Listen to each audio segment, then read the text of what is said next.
Hello guys, नमस्कार। This side Shubham स्वर्णकार और आप सभी का एक बार फिर से हार्दिक स्वागत। तो गाइस देखो, एक नई वैकेंसी आई है प्रोग्रामर की। प्रोग्रामर वैकेंसी के बारे में आपको कंप्लीट डिटेल्स दे देता हूं भाई कि क्या है, क्या आगे के चांसेस हैं, पेपर कैसा है, लेवल कैसा है, स्टैंडर्ड कैसा है, क्वेश्चंस कितने कितने पूछे गए हैं, किस सब्जेक्ट को जोर देना स्टार्ट कर दो, किसको जोर अभी नहीं दे करके बाद में दे सकते हो। ठीक है। तो सबसे पहली बात ध्यान से सुनो, क्योंकि जो आप लोगों की जो फॉर्म फिलिंग डेट है वो स्टार्ट हो रही है 1 फेब से 1 मार्च तक, है ना। इस दौरान आप लोग अपना फॉर्म डाल सकते हैं, पहली बात। दूसरी, लास्ट जो वैकेंसी थी आपकी 2013 में आई थी, जिसमें शुरुआत में जितना मैंने देखा था 173 पद थे, जिन्हें बाद में बढ़ा करके 191 कर दिए गए थे। ठीक है। तो फाइनल रिजल्ट जो था 191 पर आया था।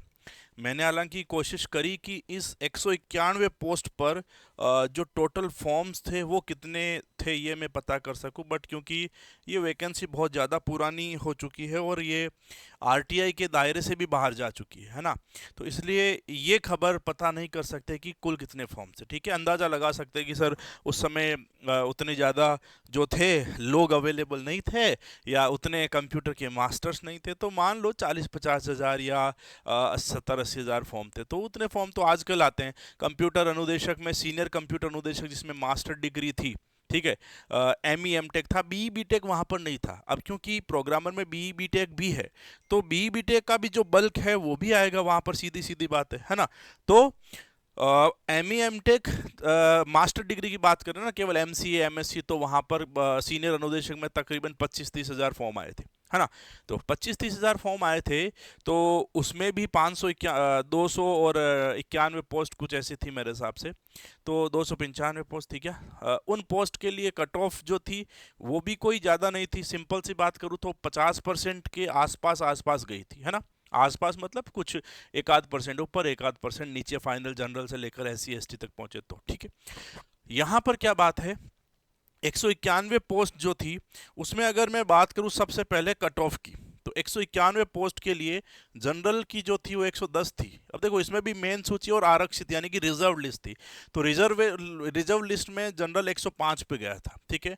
एस सी 87 गई थी और रिजर्व लिस्ट में 83 गई थी। एस टी 69 तो जनरल, यानी कि अब देखो 70 नंबर है। 70 नंबर अगर हम लोग 200 का निकालें तो कितना होता है, तकरीबन तकरीबन 35% के आसपास होता है, उतना सा था इसके अंदर। ओबीसी 101 तो जनरल और 100 नंबर पे रिजर्व गई थी। ठीक है। तो हम, अगर मैं सिंपल सी बात है, हम आज की तारीख में बात करें तो यूं मान लो कि अगर ओबीसी को लेवें तो 50% ले लेते हैं, और जनरल को लेवें तो हम लोग 55% ले सकते हैं। ठीक है। यानी कि ये मान के चलें कि अधिकतम 55% कट ऑफ गई थी 10 साल पहले। अब अगर मैं बात करूं सूचना सहायक की, तो सूचना सहायक 2018 के अंदर जो कट ऑफ थी अराउंड 67 गई थी, जो +5 ही होगी या कम तो नहीं होगी। ठीक है। मैं ये अंदाजा नहीं लगवाना चाहता आपसे कि सर देखो यहाँ से इतना सारा हो रहा तो यहाँ पर भी हम मान लेते 60 होगी, नहीं। क्योंकि देखो, सूचना सहायक का 2018 का पेपर बहुत ही हल्के लेवल का था, इस बार अच्छे लेवल का है।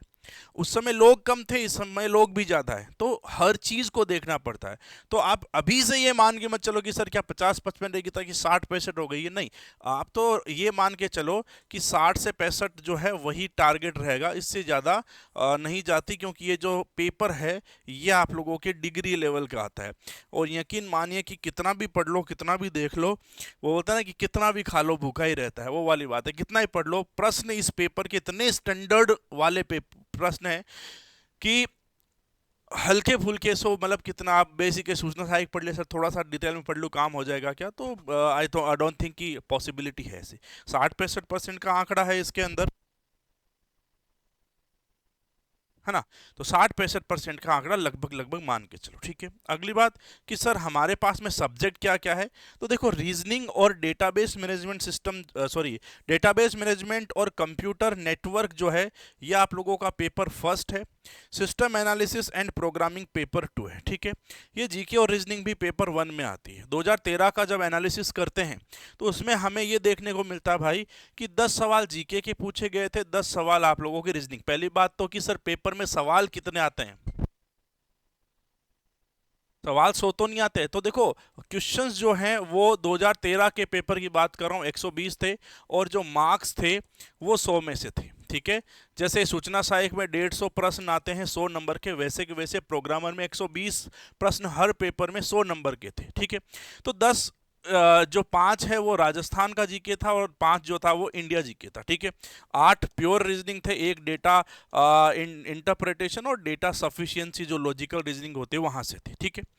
पेपर 1 में प्योर 50 प्रश्न डेटाबेस मैनेजमेंट के, प्योर 50 प्रश्न कंप्यूटर नेटवर्क के। सेकंड पेपर में भी क्योंकि 120 होता है तो 4 प्रश्न डेटाबेस के डाल दिए थे और 11 प्रश्न कंप्यूटर नेटवर्क के। तो मोटा मोटा तौर पर 54 प्रश्न है डेटाबेस मैनेजमेंट सिस्टम पेपर 1 और पेपर 2, और 61 प्रश्न कंप्यूटर नेटवर्क और डेटा जो आप लोगों के है नेटवर्क, कंप्यूटर नेटवर्क और डेटा कम्युनिकेशन के 61 प्रश्न पेपर 1 और पेपर 2 में, ठीक है।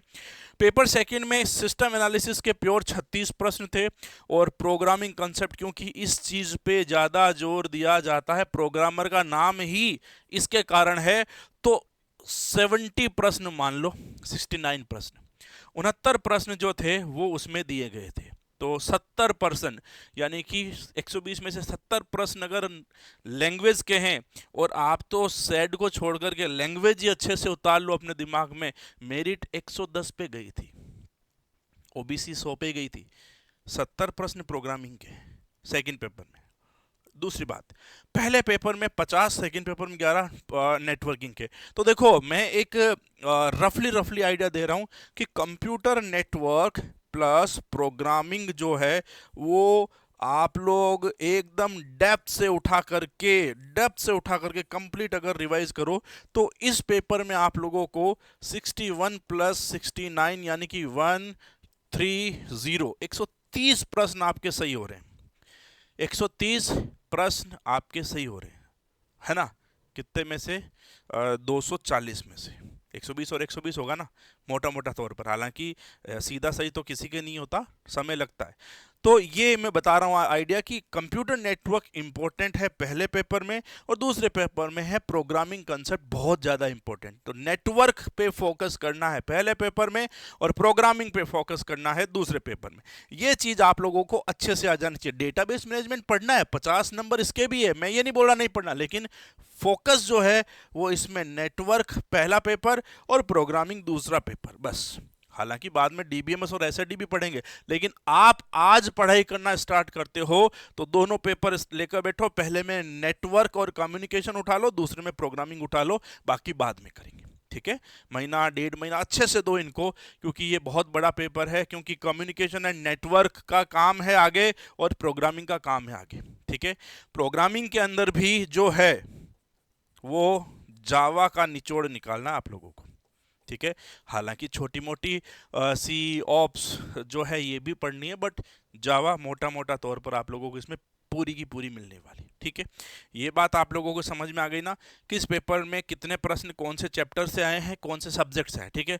अब मैं आप लोगों को एक वीडियो और ला करके दूंगा जिसमें मैं इसको भी तोड़ दूंगा कि डेटा कम्युनिकेशन और कंप्यूटर नेटवर्क में कौन कौन से सब्जेक्ट के प्रश्न है, लैंग्वेज अगर है तो कौन कौन सी जगह से प्रश्न पूछे गए, इसके भी आप लोगों को वीडियोस मिलेंगे आगामी कुछ दिनों के अंदर, ठीक है। डीबीएमएस में है तो किसको फोकस किया गया ये भी मैं आप लोगों को बताऊंगा आगामी वीडियोस में, ठीक है। तो अभी तक इतनी सी बात है कि दोनों पेपर 1 और पेपर 2 जो है उनमें क्या इंपॉर्टेंट है ये पढ़ना जरूरी है, ठीक है। बात समझ में आ गई, ठीक है। चलिए, वैकेंसी जो है इस बार इंक्रीज है, 191 नहीं है, ठीक है, ज्यादा है वैकेंसीज, तो वो देख लेना, ठीक है। आगे अब बात आती है कि सर आगे क्या क्या प्रमोशंस हैं। तो देखो प्रोग्रामर जो है वो लेवल 12 की पोस्ट है, ठीक है। प्रोग्रामर बनने के लिए कम से कम 5 साल असिस्टेंट प्रोग्रामर रहते हैं, तब जाकर के प्रोग्रामर बनते हैं। प्रोग्रामर की पोस्ट पर 5 साल की नौकरी होने के बाद में आपको एनालिस्ट कम प्रोग्रामर, है ना, एसीपी जिसे बोला जाता है, या जिसे डेप्टी डायरेक्टर बोला जाता है, लेवल 16 पे पहुंचते हो आप। फिर 5 साल की नौकरी करने के बाद सिस्टम एनालिसिस या जॉइंट डायरेक्टर जिसे बोला जाता है, लेवल 18 पे पहुंचते हो। फिर 5 साल की नौकरी करते हो तो एडिशनल डायरेक्टर लेवल 20 पे पहुंचते हो। फिर 3 साल की नौकरी के बाद में टेक्निकल डायरेक्टर लेवल 21 पे। लेकिन टेक्निकल डायरेक्टर जो है उसका एक नियम और है, कम से कम 25 साल होने चाहिए। ऐसे देखा तो 5 5 10 5 15 और 3 18 साल नहीं, कम से कम आईटी कैडर में 25 साल की नौकरी आपकी होगी, तब आप टेक्निकल डायरेक्टर बनोगे। ये तो है कि इतने साल में बनता, ये तो टाइम स्केल आधारित है, लेकिन ये तो फुली की 25 साल करोगे तो आप लोग आगे जाओगे, अदरवाइज आप आगे नहीं जाओगे। ठीक है, ये प्रमोशंस सबके नहीं होते। देखो, फौज में हर आदमी जनरल नहीं बनता, लेफ्टिनेंट कर्नल टाइम स्केल तक बनता है, फिर रिटायरमेंट हो जाते हैं बहुत सारे, कर्नल भी नहीं बनते। तो यहाँ तक तो पहुँच जाओगे, एसीपी जो है वहाँ तक पहुँच सकते हो। ये जो तीनों पोस्ट है ये सिलेक्शन बेस्ड है। सिलेक्शन बेस्ड मतलब जो लोग अवेलेबल हैं उनमें से टॉप मेरिट वाले कौन थे अपने लाइफ जो लाइफ स्पान है आप लोगों का जॉब में, उस दौरान आप लोगों के काम कैसे, इन सबको देखा जाता है। प्रमोशन तो है लेकिन टाइम बाउंड के साथ में चलने वाला है। लेकिन देखो L16 भी पहुंच जाते हो 6600 ग्रेड पे मेरे हिसाब से, वहां पर सीधे सीधे पहुंचते हो तो कोई बड़ी बात नहीं है। पोस्ट अच्छी है, प्यारी है, और तैयारी करते रहिए। ठीक है, अब एक बात और इम्पोर्टेंट यहाँ पर कि पढ़ना कहाँ से स्टार्ट करें, तो मैंने बता दिया, जीके गोली मारो, अभी रीजनिंग गोली मारो। रीजनिंग ऐसी थी पेपर में, मैं आपको बताऊंगा, ये जो 8 है ना, ये 8 सवाल आप आराम से कर सकते हो। आप अगर इस लेवल की तैयारी करने बैठे हो तो आपकी रीजनिंग अच्छी है, ये मान के चलो। 10 सवाल जीके के हैं, कोई बात नहीं, अगर अब इसमें आप समय खपाओ। सूचना सहायक में बहुत जनों ने जीके में समय खपाया, क्या आया, ऐसे प्रश्न आए जो शायद हल्का फुल्का जिसने जीके को कभी देखा था वो भी सवाल कर देगा, तो कोई बड़ी बात नहीं है। तो इन दोनों को जो है अभी उल्टा करके पीछे से लात मार दो। ठीक है, अभी जरूरत नहीं है। अभी कंप्यूटर नेटवर्क पे फोकस करना स्टार्ट करो और प्रोग्रामिंग पे फोकस करना स्टार्ट दो। 1 महीना जम के दोनों सब्जेक्ट को 2 2 घंटे दो। कोचिंग वोचिंग ठीक है, अच्छी बात है, लेकिन देखो मैं भी मास्टर हूँ, मैं भी पढ़ाऊंगा, बैच भी लगेंगे, लेकिन आप खुद घर पे कितना फोकस्ड हो वो मैटर करता है। ठीक है, हाँ ठीक है, क्लासेस मिलेगी आपको, बट मेन चीज़ है कि अपनी तरफ से दिन के 2 घंटे नेटवर्क को और 2 घंटे लैंग्वेज को देना स्टार्ट कर दो।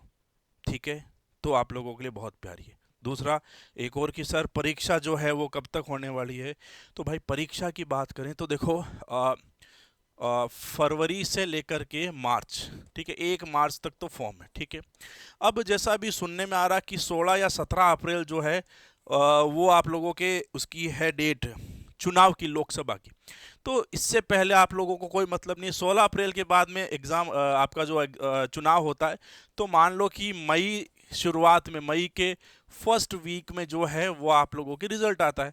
फिर सरकार बनती है। अब हालांकि राजस्थान की सरकार तो बनी हुई है, हमें सेंट्रल से क्या मतलब है, सेंट्रल की सरकार बनती रहेगी, एमपी बनते रहेंगे, एग्जाम तो राजस्थान में होना है, राजस्थान में सरकार ऑलरेडी बनी हुई है। तो आप ये मान के चलो कि इसमें +1 और कर दो। ठीक है, अब देखो फरवरी, मार्च, अप्रैल, मई और जून, ठीक है, 5 महीने। अगली बात यह है कि सर कुछ कुछ कह रहे हैं कि सर आरपीएससी ने अपना शेड्यूल जारी करा है। आरपीएससी ने अपना शेड्यूल जारी करा है कि एग्जाम कौन कौन से करवाएंगे सितंबर अक्टूबर तक का। उसमें तो कहीं प्रोग्रामर का नाम ही नहीं है।